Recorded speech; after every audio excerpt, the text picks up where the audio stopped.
तर नमस्कार मंडळी. तर आज आम्ही चाललो आहे गावाला, म्हणजे माझ्या सासरी.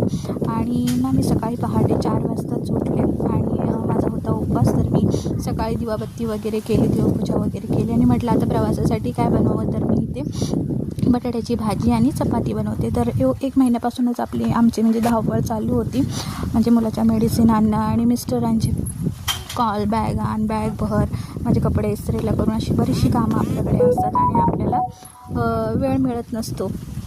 तर ना मी ते सगळं असं मस्त असं पॅक करून घेतले. त्याच्या मेडिसिन म्हणजे तापाचं घेतलं आहे, सर्दीचं आणि पोटदुखीचं. तर आपल्याला ना एवढा टाईमच मिळत नाही आणि मी माझ्यासाठी काही नाही बनवलं, कारण मला टाईमच नव्हता मिळाला.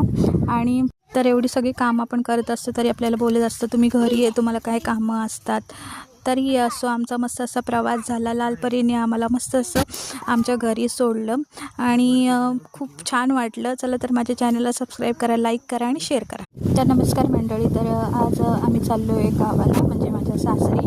आणि ना मी सकाळी पहाटे 4 वाजताच उठले आणि माझा होता उपवास. तर मी सकाळी दिवाबत्ती वगैरे केली, देवपूजा वगैरे केली आणि म्हटलं आता प्रवासासाठी काय बनवावं. तर मी इथे बटाट्याची भाजी आणि चपाती बनवते. तर 1 महिन्यापासूनच आमची म्हणजे धावपळ चालू होती, म्हणजे मुलाच्या मेडिसिन आणणं आणि मिस्टरांची कॉल, बॅग आण, बॅग भर, माझे कपडे इस्त्रीला करून, अशी बरीचशी कामं आपल्याकडे असतात आणि आपल्याला वेळ मिळत नसतो.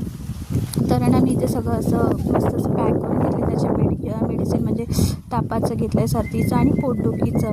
तर आपल्याला ना एवढा टाईमच मिळत नाही आणि मी माझ्यासाठी काही नाही बनवलं, कारण मला टाईमच नव्हता मिळाला. आणि तर एवढी सगळी कामं आपण करत असतो तरी आपल्याला बोलत असतं तुम्ही घरी आहे, तुम्हाला काय कामं असतात. तरी असं आमचा मस्त असा प्रवास झाला. लालपरीने आम्हाला मस्त असं आमच्या घरी सोडलं आणि खूप छान वाटलं. चला तर माझ्या चॅनलला सबस्क्राईब करा, लाईक करा आणि शेअर करा.